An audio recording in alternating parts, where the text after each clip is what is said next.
তোর ওই তিন ভাঙা বিক্রি করে পাপড় খেয়ে নেব। পালিয়ে যা, তোদের বাবা এসে গেছে, রকস্টার। আরে আমি রকস্টার সাউন্ড বলছি রে, রকস্টার সাউন্ড।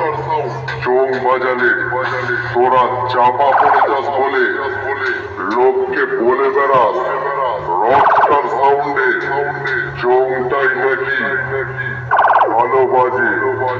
আরে তোদের এতই যেহেতু নিজেদের বক্সের ওপর গর্ব, তোরা তো বক্সটাই ভাড়া দিতে পারিস।